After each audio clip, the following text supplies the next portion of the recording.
अस्सलाम वालेकुम, मेरा नाम डॉक्टर अवैस अनवर है और हम 2014 का पेपर डिस्कस कर रहे हैं। ये क्वेश्चन है कि the diagram shows how water is lost from a leaf.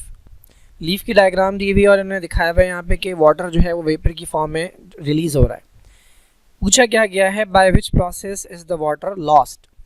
इन्होंने बस इस प्रोसेस का नाम पूछा है। तो बचपन से ये पढ़ते आए हैं कि प्लांट्स के पास जो एक्सेस वाटर होता है वो in the form of vapour अगर जा रहा है, प्लांट की बॉडी से लॉस हो रहा है, तो वो प्रोसेस कहलाता है ट्रांसपायरेशन। तो ये जो प्रोसेस है हमारे पास, ये ट्रांसपायरेशन है। बाकी आंसर्स क्यों नहीं है। ट्रांसक्रिप्शन आपको पता है कि ट्रांसक्रिप्शन वो प्रोसेस होता है कि जिसमें डीएनए से आरएनए बनता है। ये प्रोसेस जो है ये बेसिकली प्रोटीन सिंथेसिस के अंदर होता है। तो डीएनए से आरएनए का बनना जो है ये ट्रांसक्रिप्शन होता है। इसका वाटर के वेपर से या वाटर के लॉस से कोई ताल्लुक नहीं है।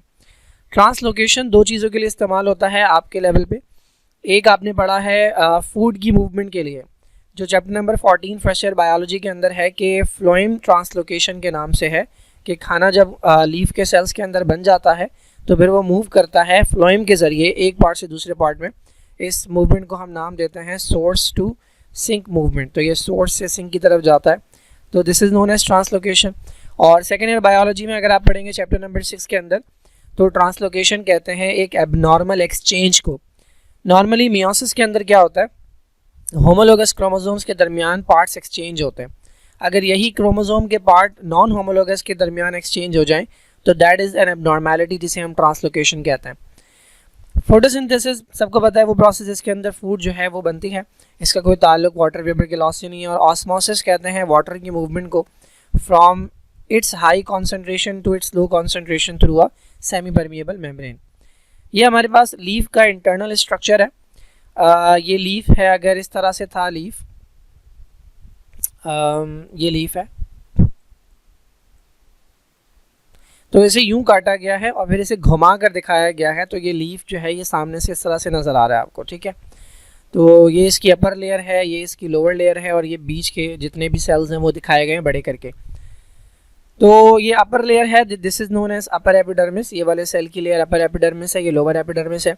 हमें बताया कि लीव्स के अंदर लोअर लेयर के अंदर जो है वो स्टोमेटा मौजूद होते हैं। ये ओपनिंग्स होती हैं जहाँ से गैस एक्सचेंज भी होता है और जहाँ से पानी जो है वो लॉस होता है। बाकी बीच में लीव्स के अंदर एक तरह के सेल्स होते हैं जिन्हें हम कहते हैं मीज़ोफिल। यही मीज़ोफिल सेल होते हैं जो फोटोसिंथेसिस करते हैं, जो फूड प्रोड्यूस करते हैं। इसमें दो तरह के हैं, एक पैलिसेड होते हैं और एक स्पंजी मीज़ोफिल सेल्स होते हैं।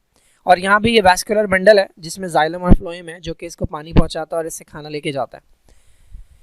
अच्छा, अपर और लोअर दोनों एपिडर्मिस के ऊपर अगर आप गौर करें तो एक लेयर जो है वो मौजूद है, इसका नाम लिखा हुआ है क्यूटिकल। ये वैक्स की बनी होती है। वैक्स बेसिकली होता है लिपिड। अब आपको पता है कि पानी और लिपिड की बनती नहीं है, तो प्लांट्स ने जो है वो अपने पार्ट्स को कवर कर लिया इस क्यूटिकल से ताकि पानी जो है वो कम से कम इनकी बॉडी से लॉस हो। तो पानी के जाने का मेन रास्ता जो है वो है ये ओपनिंग्स जिन्हें हम कहते हैं स्टोमेटा, और इन्हीं के थ्रू वाटर जब वेपर की फॉर्म में जाता है तो उसे हम कहते हैं transpiration. Okay, which of the following is true in angiosperm life cycle. अच्छा, अब ये जो है एंजियोस्पर्म और जिम्नोस्पर्म की लाइफ साइकिल, ये बहुत बड़ा टॉपिक है तो मैं ज़्यादा बातें तो नहीं करूँगा, बट हम देखते हैं इन्होंने कहा क्या है। देखिए, पहली बात तो ये समझ लें कि एंजियोस्पर्म है कौन। एंजियोस्पर्म वो तमाम प्लांट्स हैं कि जिनके अंदर मौजूद है फ्लावर। ये पहला पॉइंट है।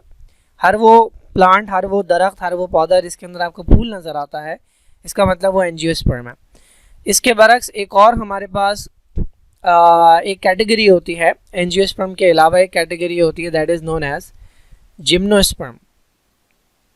जिम्नोस्पर्म के पास जो है वो फ्लावर नहीं होता, ठीक है, इनके पास कोई फ्लावर नहीं होता। तो ये पहला डिफरेंस है एंजियोस्पर्म और जिम्नोस्पर्म का। एक और डिफरेंस जो जिम्नो और एंजियो के अंदर होता है, इन दोनों के अंदर सीड पाया जाता है। तो फ़र्क क्या है, जो जिम्नोस्पर्म है इनका सीड होता है नेकेड। नेकेड का मतलब उसके ऊपर कोई कवरिंग नहीं होती, वो किसी चीज़ से कवर्ड नहीं होता। जबकि जो एंजियोस्पर्म का सीड होता है वो कवर्ड होता है बाय फ्रूट। इनका जो सीड होता है वो फ्रूट के अंदर होता है। क्यों? क्योंकि इनके जो ओव्यूल्स होते हैं वो ओवरी के अंदर होते हैं, क्योंकि ओवरी फ्लावर का पार्ट है। इनके पास ओवरी होती नहीं है तो इनके ओव्यूल्स भी नेकेड होते हैं और इनके सीड भी नेकेड होते हैं। तो जो पाइनस आपने पढ़ा है फर्स्ट ईयर के अंदर, वो एग्जाम्पल है इसकी। अच्छा, अब बहुत सारे स्टूडेंट्स को ये नहीं पता होता कि ये गैमेटोफाइट और स्पोरोफाइट क्या भला है।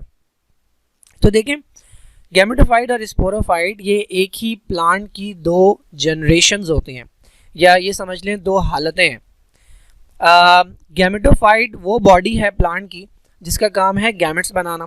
गैमेट्स आपको पता है मेल और फीमेल दो तरह के गैमेट्स होते हैं, तो जब भी दो तरह के गैमेट्स होंगे यानी दो पेरेंट इन्वॉल्व होंगे तो कौन सी रिप्रोडक्शन करेंगे, सेक्सुअल रिप्रोडक्शन। तो गैमेटोफाइट बेसिकली वो बॉडी होती है जो गैमेट्स बनाती है और सेक्सुअली रिप्रोड्यूस करती है। स्पोरोफाइट वो बॉडी होती है जो स्पोर्स बनाती है, और स्पोर्स जो है ये एसेक्सुअल रिप्रोडक्शन के अंदर काम आता है। तो फॉर एग्जांपल मैं बताता हूँ ये गैमेटोफाइट और स्पोरोफाइट है कहाँ। फॉर एग्जांपल एक दरख्त है कि जिसके ये बेसिकली उसका दरख्त है, सेब का दरख्त है, ठीक है। तो इसके ऊपर यहाँ पे फ्लावर लगे हुए हैं, ये फ्लावर लगा हुआ है कोई, ठीक है। अच्छा, अब मैंने कहा कि जो गैमेटोफाइट और स्पोरोफाइट होते हैं ये बेसिकली एक ही प्लांट की दो जनरेशन्स होती हैं या दो बॉडीज़ होती हैं, राइट। तो अब ये जो दरख्त मुझे नज़र आ रहा है ये कौन सी बॉडी है, क्या ये गैमेटोफाइट है इसका या ये स्पोरोफाइट है इसका, तो ये कैसे पता लगेगा। तो देखें एंजियोस्पर्म जो है ये बिलोंग किससे करता है, ये बिलोंग करता है प्लांट की एक डिवीजन से जिसका नाम है ट्रैकियोफाइट, ठीक है। ये ट्रैकियोफाइट से बिलोंग करता है। ट्रैकियोफाइट वो होते हैं कि जिनके अंदर वैस्कुलर बंडल होता है। ट्रैकियोफाइट के बाद अच्छा देखें हर प्लांट की ना ये दो बॉडीज़ होती हैं, एक गैमेटोफाइट होता है और एक स्पोरोफाइट होता है, और ये दोनों एक दूसरे को बनाते हैं। फॉर एग्जांपल अगर गैमेटोफाइट है तो ये गैमेट्स बनाएगा, गैमेट्स बनाने के बाद वो मिलेंगे, उससे बनेगा जाइगोट, और जाइगोट जब बड़ा होगा तो वो बनाएगा स्पोरोफाइट, स्पोरोफाइट बनाएगा स्पोर्स, और स्पोर जहाँ पर गिरेगा वो बनाएगा गैमेटोफाइट। तो इस तरह से इनकी ये लाइफ चलती रहती है। This is known as alternation of generation. Gametophyte एक जनरेशन है और स्पोरोफाइट दूसरी जनरेशन है। तो इस ऑल्टरनेशन ऑफ जनरेशन को हम कहते, अच्छा ये ऑल्टरनेशन ऑफ जनरेशन ये प्रोसेस होता है जिसके अंदर स्पोरोफाइट से गैमेटोफाइट और गैमेटोफाइट से स्पोरोफाइट बनता है। अच्छा, अब कुछ प्लांट्स ऐसे हैं जैसे ये हैं ट्रैकियोफाइट्स, इनमें से एक जनरेशन ना इनके अंदर डोमिनेंट होती है। डोमिनेंट का मतलब बड़ी फॉर्म होती है, उसकी बॉडी भी बड़ी होती है और वो ज़्यादा वक्त के लिए नज़र आती है।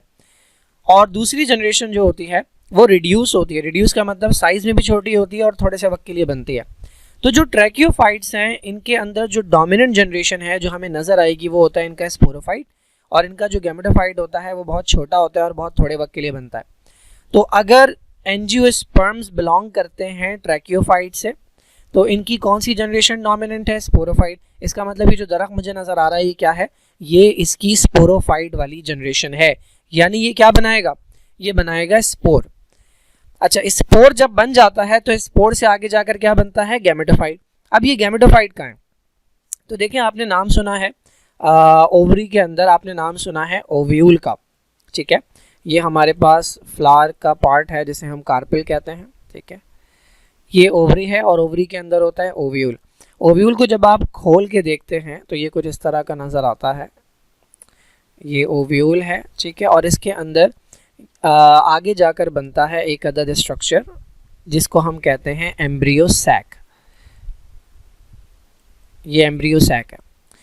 इसके अंदर आपने देखा होगा ये 8 के करीब न्यूक्लियस वाला स्ट्रक्चर होता है, 7 इसके अंदर सेल होते हैं। इसकी डायग्राम बुक में मिल जाएगी जहाँ पर ओव्यूल की डायग्राम है। ये जो एम्ब्रियो सैक है ये बेसिकली है इसका गैमेटोफाइट। कौन सा गैमेटोफाइट, फीमेल गैमेटोफाइट। तो मेल गैमेटोफाइट कहाँ है, मेल गैमेटोफाइट होगा आपके इस स्ट्रक्चर के अंदर जिसे हम कहते हैं स्टेमन। इस स्टेमन के अंदर ये जो अगला पार्ट है इसे हम कहते हैं एंथर, और एंथर के अंदर बनते हैं पॉलन ग्रेन्स। तो ये जो पॉलन ग्रेन है ये बेसिकली है मेल गैमेटोफाइट। तो ये बहुत छोटे हैं, साइज़ में बहुत छोटे हैं और बहुत थोड़े वक्त के लिए बनते हैं, ठीक है। तो जो ट्रैकियोफाइट्स हैं उनके अंदर जो डोमिनेंट बॉडी आपको नज़र आती है वो स्पोरोफाइट होता है उनका, और इनका गैमेटोफाइट बहुत छोटा होता है। यहाँ तक की बात समझ आ गई। अब थोड़ा सा देखते हैं। इन्होंने बात पूछी हुई है एंजियोस्पर्म के बारे में, तो ये कह रहे हैं कि भाई गैमेटोफाइट जो है इनका वो फोटोसिंथेटिक होता है। ये बहुत गलत बात है, इनका गैमेटोफाइट फोटोसिंथेटिक नहीं होता, तो यहीं पर मैं इसको रद्द कर दूंगा। अच्छा, दूसरी स्टेटमेंट क्या है भाई, स्पोरोफाइट जो है वो टोटली डिपेंडेंट होता है गैमेटोफाइट पे। नहीं, कौन डिपेंडेंट होता है, जो रिड्यूस फॉर्म होगी वो डिपेंडेंट होगी। इनका जो डोमिनेंट फॉर्म है वो स्पोरोफाइट है और इनकी जो रिड्यूस फॉर्म है वो गैमेटोफाइट है। तो स्पोरोफाइट डिपेंडेंट नहीं होगा, गैमेटोफाइट डिपेंडेंट होगा किस पर, स्पोरोफाइट के ऊपर। तो ये स्टेटमेंट भी गलत है। Gametophyte are totally dependent on sporophyte, ये स्टेटमेंट सही है। Both gametophyte and sporophyte are totally dependent on each other, बिल्कुल नहीं, स्पोरोफाइट जो है वो गैमेटोफाइट पर बिल्कुल डिपेंडेंट नहीं होता, ये स्टेटमेंट गलत है। And both gametophyte and sporophyte are totally independent of each other, ये स्टेटमेंट भी गलत है। तो जो करेक्ट स्टेटमेंट है वो ये है कि इनका जो गैमेटोफाइट है वो डिपेंड करता है स्पोरोफाइट के ऊपर। Okay, the adaptive features which help the fish to live in water include, मछलियों के अंदर वो कौन सी अडेप्टेशंस हैं जो कि उन्हें पानी की ज़िंदगी के लिए जो है वो बेहतर बनाती हैं या उन्हें इस काबिल बनाती है कि वो पानी में ज़िंदगी गुजार सकें। बेसिकली आपने ढूंढना मछलियों के अंदर वो क्या क्या चीज़ें हैं, मछलियों के अंदर क्या क्या चीज़ें हैं और वो क्या क्या चीज़ें जो हेल्प करती हैं। तो अगर दो भी आपको मिल जाएँ तो इसका मतलब ये है कि ऑल ऑफ द अबव का ऑप्शन करेक्ट होगा, क्योंकि दो तो आप सेलेक्ट नहीं कर सकते अलग से। तो मछलियों के पास टेल होती है और एयर ब्लैडर होता है। एयर ब्लैडर मैं समझाता हूँ अभी। तो मछलियों के पास जो टेल होती है बेसिकली ये हेल्प करती है इनकी लोकोमोशन के अंदर, इनकी मूवमेंट के अंदर, इनकी स्विमिंग के अंदर जो है वो हेल्प करती है। एयर ब्लैडर जो है ये बहुत सारी मछलियों के पास, कौन सी मछलियों के पास, जिन्हें हम कहते हैं बोनी फिशेस, जिनका स्केलेटन बोन का बना होता है, जिनका दूसरा नाम है ऑस्टिक थाइज, इनके पास ये एयर ब्लैडर होता है। ये एयर ब्लैडर हवा से भरा हुआ होता है और इसका फ़ायदा ये होता है कि ये बेसिकली प्रोवाइड करता है जिसे आप कहते हैं अपथ्रस्ट, ये इनके वेट को मेंटेन करने के काम आता है और इन्हें स्विमिंग में हेल्प करवाता है। ये जो आपको स्ट्रक्चर नज़र आ रहा है यहाँ पे, ये जो स्ट्रक्चर है ये इनका बेसिकली एयर ब्लैडर होता है जो कि इन्हें स्विमिंग के अंदर हेल्प करता है। तो ये चीज़ जो है ये काम आती है इनके, ये इन्हें इस काबिल बनाती है। दूसरा क्या है, अनपेयर्ड एंड पेयर्ड फिन्स ये मौजूद होते हैं इनके पास। पेयर्ड फिन्स जो है वो फिशेस के पास मौजूद होते हैं, वो हेल्प करते हैं डायरेक्शन डिटरमाइन करने में, बिल्कुल सही है। तीसरा क्या है, स्ट्रीमलाइन बॉडी। स्ट्रीमलाइन बॉडी का मतलब जो सिलेंड्रिकल या जिस शेप की इनकी बॉडी होती है वो मिनिमम रेजिस्टेंस प्रोवाइड करती है वाटर को, तो इनके लिए स्विम करना बहुत आसान हो जाता है। जैसे हवाई जहाज़ होता है उसकी बॉडी जिस तरह डिज़ाइन की जाती है ताकि एयर को कम से कम रेजिस्टेंस दे, ताकि जो प्लेन है आपका वो आसानी से फ्लाई कर सके। तो इनकी बॉडी भी इसी तरह से डिज़ाइन होती है। Gills and strong sense of smell, gills चाहिए क्योंकि रेस्पिरेशन करनी है, ब्रीदिंग करनी है, गैस एक्सचेंज करना है अंडर वाटर, और स्ट्रॉन्ग सेंस ऑफ स्मेल क्योंकि नज़र नहीं आता पानी के अंदर जो है वो आंखों के ऊपर रिलाई नहीं किया जा सकता, तो स्मेल जो इनका सेंस है वो बहुत ज़्यादा डेवलप होता है। जब भी आपने मूवीज़ के अंदर देखा होगा कि एक ड्रॉप अगर ब्लड का जो है वो पानी के अंदर चला जाए तो शार्क बहुत दूर से जो है वो उसे नोटिस कर लेती है। तो ये सारी चीज़ें हैं जो फिशेस को इस काबिल बनाती है कि वो पानी की ज़िंदगी गुजार सकें। तो ऑल ऑफ द अबव जो है वो करेक्ट आंसर है। The diagram represent the human respiratory system, ठीक है, सबको पता है ये ह्यूमन रेस्पिरेटरी सिस्टम है। इन्होंने 3 जगहों के ऊपर इन्होंने लेबल किया हुआ है। एक जो है वो एक्स है, ये इन्होंने डायरेक्टली लंग्स या एल्वियोलाई के ऊपर लेबल किया हुआ है। एक वाई है, ये ब्लैक कलर के स्ट्रक्चर के ऊपर लेबल हुआ है, और ये जेड है जो इस ब्लैक कलर के स्ट्रक्चर पे लेबल है। पूछा क्या है इन्होंने, विच स्ट्रक्चर या structures contain muscle that contract when breathing in, जब आप सांस अंदर लेते हैं तो इनमें से वो कौन सा स्ट्रक्चर है कि जिसके मसल्स कॉन्ट्रैक्ट करते हैं। अच्छा देखिए, सबसे पहले तो आप आइडेंटिफाई कर लें कि मसल है कहाँ कहाँ। तो जो 2 ऑप्शंस आपके हैं, जेड ये मसल है, ये कौन सा मसल है, दिस इज़ द डायफ्राम, ये मेन मसल होता है आपके रेस्पिरेटरी सिस्टम के अंदर, इसी की वजह से जो है वो इंस्पायरेशन होती है, तो ये तो एक मसल है। दूसरा जो मसल इसमें दिया हुआ है वो ये है वाई, ये बेसिकली आपके कहलाते हैं इंटरकोस्टल मसल। कोस्टल का वर्ड जो है ये यूज़ होता है कार्टिलेज के लिए, रिब्स के लिए सॉरी, और इंटरकोस्टल जो है बेसिकली ये उसके दरमियान का मसल है। तो ये हमारी एक रिब है और ये हमारी दूसरी रिब है, तो इनके दरमियान जो है वो इस तरह से मसल जो है वो मौजूद होते हैं। These are known as intercostal muscles. ये जो एक्स है ये किसी मसल के ऊपर नहीं है, ठीक है, तो ये तो हमारा कोई ऑप्शन होगा ही नहीं। तो जिसमें एक्स है सबसे पहले तो आप उसे निकाल दें, क्योंकि एक्स जो है ये कोई मसल नहीं है, ये बेसिकली लंग्स को इन्होंने पॉइंट आउट किया हुआ है। लंग्स जो है वो मसल्स नहीं है, तो ये 3 चीज़ें हमने 3 ऑप्शन जो है वो हमने रूल आउट कर दिया। इसके अंदर भी एक्स है, बेसिकली आपने चारों रूल आउट कर दिए तो आपके पास एक ही बच गया, वाई एंड जेड। तो होता क्या है, जब आप सांस अंदर लेते हैं यानी इंस्पायरेशन करते हैं तो आपका ये वाला जो मसल है ये पहले ना ऐसा होता है, डोम शेप होता है, और जब आप सांस अंदर लेते हैं तो सबसे पहले आप इस मसल को नीचे करते हैं। जब आप इस मसल को नीचे करते हैं तो इसके ऊपर ना लंग्स चिपके हुए होते हैं, तो जब आप मसल नीचे करते हैं एनर्जी लगाकर, जब ये मसल कॉन्ट्रैक्ट करता है तो ये लंग्स को अपने साथ नीचे खींच लाता है। जब लंग्स खींचते हैं तो लंग्स का वॉल्यूम बढ़ता है। बॉयज़ लॉ कहता है कि जब वॉल्यूम और प्रेशर जो है वो इन्वर्सली रिलेटेड होते हैं। तो जब वॉल्यूम बढ़ता है तो प्रेशर डिक्रीज हो जाता है। जब अंदर प्रेशर कम होता है और बाहर इन्वायरमेंट में प्रेशर ज़्यादा है तो एयर खुद ब खुद मूव करती है लंग्स के अंदर। तो एक तो ये मसल हैं जो इम्पॉर्टेंट है। दूसरा, जब आप ब्रीद इन करते हैं तो आपका जो चेस्ट है, चेस्ट की वॉल है, वो अपवर्ड मूव करती है और आउटवर्ड जाती है। जब आप सांस अंदर लेते हैं तो सीना चौड़ा हो जाता है। बेसिकली आपका जो चेस्ट है, आपकी जो रिब केज है पूरा, सारी रिब्स जो हैं वो अपवर्ड मूव कर रही है ऊपर की तरफ और बाहर की तरफ। ये जो है ये वाले मसल्स करवाते हैं जिनका नाम है इंटरकोस्टल। और ये जो वाई जिस पर लेबल किया हुआ है ना, ये देखिए ये बाहर की तरफ है। These are external intercostal. ये दो तरह के मसल्स होते हैं, एक होते हैं एक्सटर्नल इंटरकोस्टल और एक होते हैं इंटरनल इंटरकोस्टल। तो ये एक्सटर्नल इंटरकोस्टल मसल्स हैं, ये जब कॉन्ट्रैक्ट करते हैं तो रिब्स जो है वो मूव करती हैं अपवर्ड एंड आउटवर्ड। तो ये दोनों मसल्स हैं जो ब्रीदिंग इनके अंदर काम आते हैं। तो वाई एंड जेड जो है ये हमारा करेक्ट ऑप्शन है। What is the correct order of arthropod groups? ये पांचों आर्थ्रोपोड के ग्रुप्स दिए हुए, from those with most legs to those with fewer legs. इसका मतलब ये है कि आपने हमें बताया आर्थ्रोपोड के डिफरेंट क्लास के अंदर या डिफरेंट ग्रुप के अंदर डिफरेंट नंबर होता है लेग्स का। तो इन्होंने कहा है आपसे कि डिसेंडिंग ऑर्डर में इसको अरेंज करना है आपने डिसेंडिंग ऑर्डर के अंदर, यानी सबसे पहले वो ग्रुप रखना है जिसकी सबसे ज़्यादा टांगे हैं, उसके बाद वो जिसकी उससे कम है, और इस तरह से आपने अरेंज करना है। From those with most leg to those with fewest leg, ठीक है, सबसे ज़्यादा पैरों वाले से सबसे कम। तो अब आपको पता होना चाहिए पहले कि किसके अंदर कितनी टांगे होती हैं। इंसेक्ट का सबको पता है कि इंसेक्ट के पास 6 होती हैं, ठीक है। एरेक्निड स्पाइडर अगर कभी कभी आपने देखी हो तो आपको पता होगा स्पाइडर के पास 8 टांगे होती हैं। अच्छा, इसके बाद अब 6 हो गई, 8 हो गई, तो फिर इसके बाद आती है ये क्रस्टेशियंस, जिसके अंदर प्रॉन आता है, क्रैब आता है। अगर आपने क्रैब की डायग्राम देखी हो तो इसके पास 10 टांगे होती हैं, 5 जोड़ियाँ होती हैं। तो इनके पास 6 टांगे हैं यानी 3 जोड़ियाँ, इनके पास 8 टांगे हैं यानी 4 जोड़ियाँ, 4 पेयर, और इनके पास 10 टांगे यानी 5 जोड़ियाँ। और ये मायरियापोडा का तो मतलब भी होता है मैनी लेग्स, तो इनके पास बहुत ज़्यादा होती हैं, तो सबसे ज़्यादा इनके पास होती हैं, ठीक है। तो मैं से वैरो बना रहा हूँ कि इनके पास सबसे ज़्यादा होती हैं। तो ये पहला ग्रुप बनेगा आपका, मायरियापोडा जो है ये पहले नंबर पे होना चाहिए। तो बस देख लें किसके अंदर मायरियापोडा पहले नंबर पे है, इसमें नहीं है, ये हमारा आंसर नहीं है, इसमें नहीं है और इसमें नहीं है। तो या तो ये है या ये है।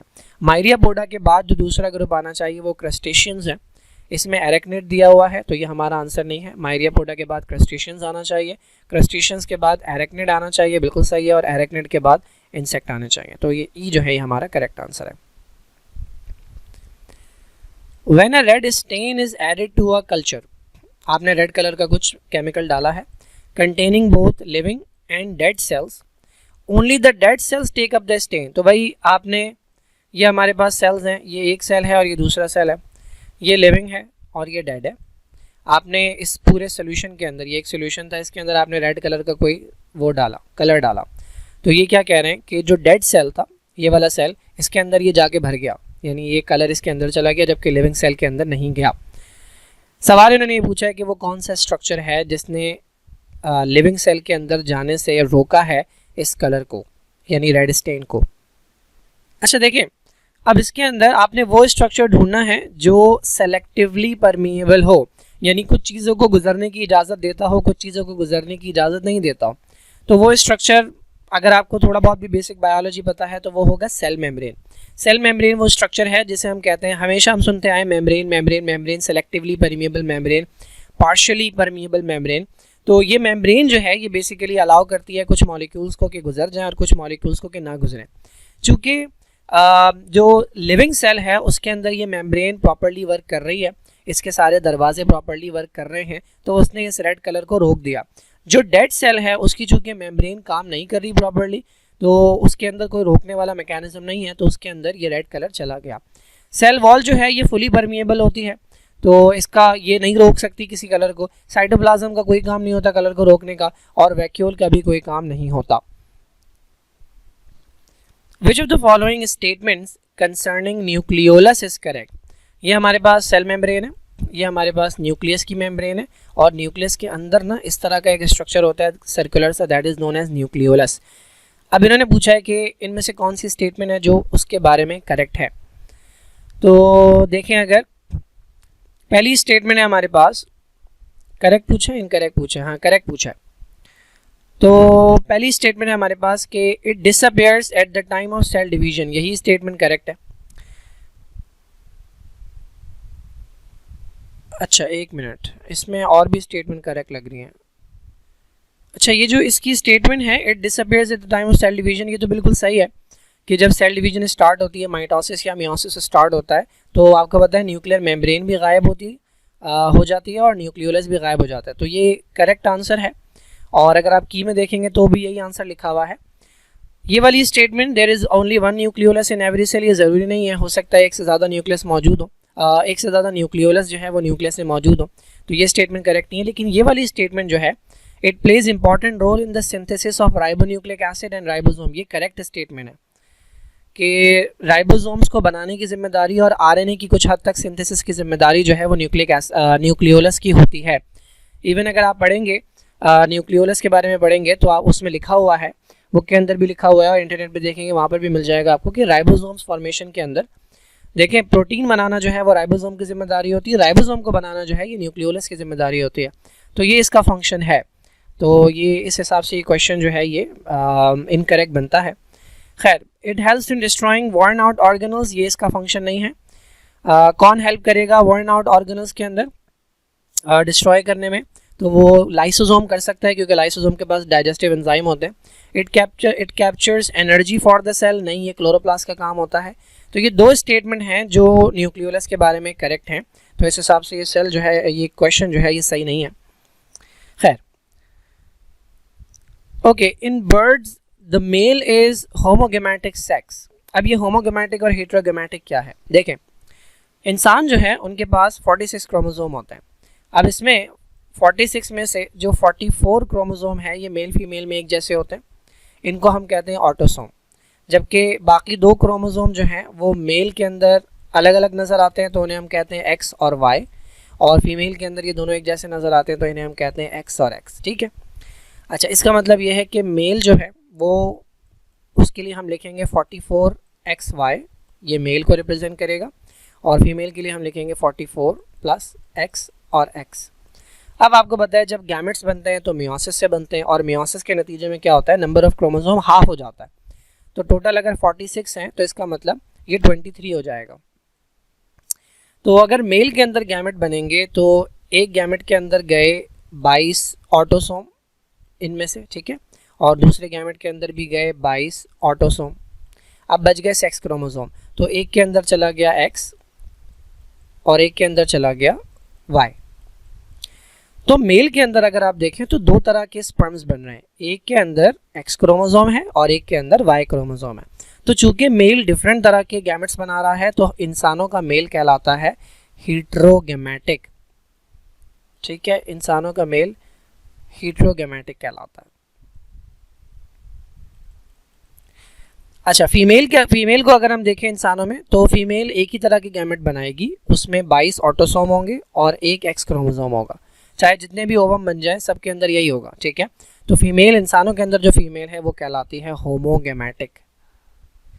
ज़्यादातर एनिमल्स के अंदर यही कंडीशन है कि मेल होता है हेटेरोगैमेटिक, यानी डिफरेंट तरह के गैमेट्स बनाता है, एक X वाला और एक Y वाला, जबकि जो फीमेल होती है वो होमोगैमेटिक होती है।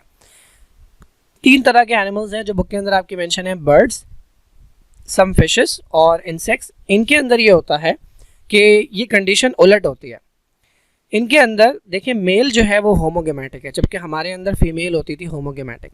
तो इन्होंने कहा है बर्ड्स के अंदर, अच्छा इनके अंदर क्या होता है, इनके अंदर आप X और Y इस्तेमाल नहीं करते।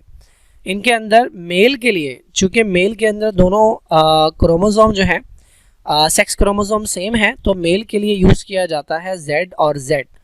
ठीक है, XX की जगह Z और Z मेल के लिए इस्तेमाल किया जाता है, और फीमेल के पास चूँकि एक क्रोमोसोम मेल के जैसा है और एक क्रोमोसोम डिफरेंट है, उसके लिए Z और W इस्तेमाल किया जाता है। तो मेल है होमोगैमेटिक, ये दोनों तरफ Z और Z सप्लाई करेगा, जबकि फीमेल है हेटेरोगैमेटिक, ये एक गैमेट के अंदर Z जाएगा इसके और एक गैमेट के अंदर W जाएगा। तो इन्होंने कहा a male bird showing the recessive trait, कोई मेल बर्ड है जो रिसेसिव कैरेक्टर शो कर रहा है, उसको इन्होंने मेट करवाया with the female showing the dominant trait of a characteristic. कोई एक कैरेक्टर हम सपोज कर लेते हैं, फॉर एग्जांपल कलर सपोज कर लेते हैं, बर्ड का कलर, ठीक है। तो हम सपोज कर लेते हैं कि दो तरह के कलर्स हैं, एक बर्ड का कलर है ब्लैक, यानी इस स्पीशी के अंदर बर्ड का कलर ब्लैक भी होता है और बर्ड का कलर ब्राउन भी होता है, और चूंकि इसमें से एक डोमिनेंट है एक रिसेसिव है, तो हम ब्लैक को सपोज कर लेते हैं डोमिनेंट, तो हम इसके लिए कैपिटल बी इस्तेमाल करेंगे, और हम ब्राउन को सपोज कर लेते हैं रिसेसिव, तो हम इसके लिए स्मॉल बी इस्तेमाल करेंगे। तो इन्होंने क्या किया, ब्लैक वाले मेल को, डोमिनेंट वाला जो था मेल, उसको क्रॉस करवाया ब्राउन वाली मेल के साथ, रिसेसिव कैरेक्टर वाली मेल फीमेल के साथ। आगे क्या पूछते हैं भाई, अच्छा एक और बड़ी इंपॉर्टेंट बात, ये जो कैरेक्टर है ना, स्किन कलर कह लें या फेदर कलर कह लें, ये है सेक्स लिंक। सेक्स लिंक का मतलब क्या है कि इसकी जो जीन लगी होगी वो लगी होगी सेक्स क्रोमोसोम पे। अब इनके पास सेक्स क्रोमोसोम कौन सा है, इनके पास सेक्स क्रोमोसोम है ZZ और ZW, ठीक है। तो जिस तरह हमारे पास इंसानों के अंदर जब कोई सेक्स लिंक कैरेक्टर होता है तो उसकी जीन सिर्फ और सिर्फ X पर लगती है, तो इनके अंदर भी जो जीन लगेगी वो सिर्फ और सिर्फ Z पर लगेगी, ठीक है। अब इन्होंने पूछा what is the probability that the male offspring will show the dominant trait. ये पूछ रहे हैं कि भाई अगर हमने एक ब्लैक कलर वाले मेल को क्रॉस करवाया है ब्राउन कलर वाली फीमेल के साथ, तो अब इनके जो बच्चे होंगे उनके अंदर कितना हद तक चांस है कि जो मेल होगा उसके अंदर डोमिनेंट कैरेक्टर नजर आए, यानी ब्लैक कलर का मेल हमें मिले। तो इसको जरा सा सॉल्व करते हैं, मैं पहले सिनेरियो बना लूँ फिर आपको बताता हूँ। ओके, तो ये सिनेरियो है अब तक का। इन्होंने क्या किया, एक ब्लैक तो हमने सपोज कर लिया ना कि एक डोमिनेंट कैरेक्टर है, तो इन्होंने एक मेल लिया विद डोमिनेंट कैरेक्टर, ठीक है। हमारे उसमें ये हमने अज्यूम किया है कि ब्लैक कलर डोमिनेंट है, और इन्होंने उसको क्रॉस करवाया फीमेल बर्ड के साथ जिसका रिसेसिव कैरेक्टर था, तो हमने ब्राउन को रिसेसिव कैरेक्टर सपोज कर लिया। तो ब्लैक के लिए हम कैपिटल बी इस्तेमाल कर रहे हैं और ब्राउन के लिए हम स्मॉल बी इस्तेमाल कर रहे हैं। और चूंकि ये जो कैरेक्टर है ये सेक्स लिंक्ड है, यानी सेक्स क्रोमोसोम पर इसकी जीन लगी हुई है, तो हमने सेक्स क्रोमोसोम साथ लिख दिया। अब चूंकि नॉर्मली जो मेल होता है उसके लिए XY होता है और फीमेल के लिए XX होता है, लेकिन यहाँ पे चूंकि कंडीशन रिवर्स है, यहाँ पे मेल जो है उसके पास दोनों सेम क्रोमोसोम है, तो उसके लिए हमने लिखा है ZZ, और इसके पास दोनों क्रोमोसोम के ऊपर ब्लैक कलर करवाने वाली जीन है। और फीमेल जो है उसके पास दो डिफरेंट क्रोमोसोम है, तो Z के ऊपर तो जीन मौजूद है लेकिन W के ऊपर कोई जीन मौजूद नहीं है, क्योंकि यही रूल होता है कि सेम क्रोमोसोम जो होता है उसके ऊपर जीन होती है, दूसरे के ऊपर नहीं होती। अच्छा, अब क्रॉस करवा लेते हैं। क्रॉस करवाने के लिए हमारे पास पुनेट स्क्वायर है। एक तरफ हमने मेल की गैमेट्स ले लिए Z capital B Z capital B, और एक तरफ फीमेल की गैमेट ले लिए Z स्मॉल b और W। देखिए ये जब इसके साथ क्रॉस होगा तो बनेगा मेल, और ये मेल जो होगा ये हेटेरोजाइगस होगा। ये जब इसके साथ मिलेगा तो अगेन बनेगा मेल, और ये मेल भी हेटेरोजाइगस होगा। हेटेरोजाइगस का मतलब इसके पास दो डिफरेंट जीन्स आ रही हैं। ये जब इसके साथ मिलेगा तो फीमेल बनेगी, और ये जब इसके साथ मिलेगा तो अगेन फीमेल बनेगी। अच्छा, अब देखिए इन्होंने सवाल पूछा था कि what is the probability that the male offspring will show the dominant trait. अब हमारे पास जो दोनों मेल आ रहे हैं, देखिए ये सारे ये 100% जो मेल हैं, मेल जितने भी हैं वो आ रहे हैं, जितने भी मेल हैं वो आपके पास आ रहे हैं हेटेरोजाइगस। और कितना हद तक चांस है कि ये अपना डोमिनेंट कैरेक्टर शो करेंगे, तो देयर इज़ 100% चांस, क्योंकि ये दोनों मेल जो हैं, ये वाला मेल भी और ये वाला मेल बर्ड भी डोमिनेंट कैरेक्टर शो करेगा, यानी ब्लैक नजर आएंगे। तो देयर इज़ 100% चांस कि ये दोनों जो हैं ये डोमिनेंट ट्रेट शो करेंगे। तो ये जो प्रोबेबिलिटी बनती है ये बनेगी 1, क्योंकि 100% चांस है कि दोनों मेल जो हैं, इन्होंने पूछा था what is the probability that the male offspring, जो मेल बर्ड है वो डोमिनेंट ट्रेट शो करे, तो there is 100% chance, there is 100% probability. तो उसके लिए हम यूज़ करेंगे 1 नंबर, डिजिट 1 यूज़ करेंगे। 100% कह लें या 1 कह लें, तो एक ही बात है। Okay, in an experiment, the production of hormone secretin was blocked. तो इन्होंने क्या किया, सिक्रेटिन जो प्रोड्यूस होता है बॉडी के अंदर उसको ब्लॉक कर दिया ताकि देखें कि क्या चीज़ जो है इसके ना होने से डिक्रीज हो रही है। As a result level of all of the following enzymes were affected except, जब इन्होंने सिक्रेटिन को ब्लॉक किया तो इनमें से कह रहे हैं कि सारे एंजाइम्स जो हैं वो ब्लॉक हो गए या वो डिक्रीज हो गए सिवाय एक के। जाहिर सी बात है ये वो एंजाइम होगा जो सिक्रेटिन से कंट्रोल नहीं होता होगा। तो पहली बात तो ये समझ लें कि ये सिक्रेटिन आ कहाँ से रहा है और इसका इफेक्ट क्या है। सिक्रेटिन बेसिकली आता है स्मॉल इंटेस्टाइन से और ये रिलीज होता है वहाँ के कुछ सेल्स से, ये ब्लड में जाता है और ब्लड से जाता है ये पेनक्रियास के पास और पेनक्रियास से रिलीज करवाता है पेनक्रियाटिक जूस। अब आपने बस ये ढूंढना है कि कौन से एंजाइम्स हैं जो पेनक्रियाटिक जूस के अंदर पाए जाते हैं। तो एक एंजाइम है ट्रिप्सिन, ये प्रोटीन्स को तोड़ता है। एक एंजाइम है काइमोट्रिप्सिन, ये भी प्रोटीन्स को तोड़ता है। एक एंजाइम है अमाइलेज, ये कार्बोहाइड्रेट्स को तोड़ता है, स्टार्च को। और एक एंजाइम है लाइपेज, ये लिपिड्स के ऊपर वर्क करता है। ये चारों एंजाइम्स पेनक्रियाटिक जूस के अंदर पाए जाते हैं। तो अगर सिक्रेटिन ब्लॉक कर दिया जाए तो पेनक्रियाटिक जूस नहीं आएगा और एंजाइम्स का लेवल कम हो जाएगा। तो बच गया हमारे पास पेप्सिन। पेप्सिन एक ऐसा एंजाइम है जो स्टमक के अंदर होता है,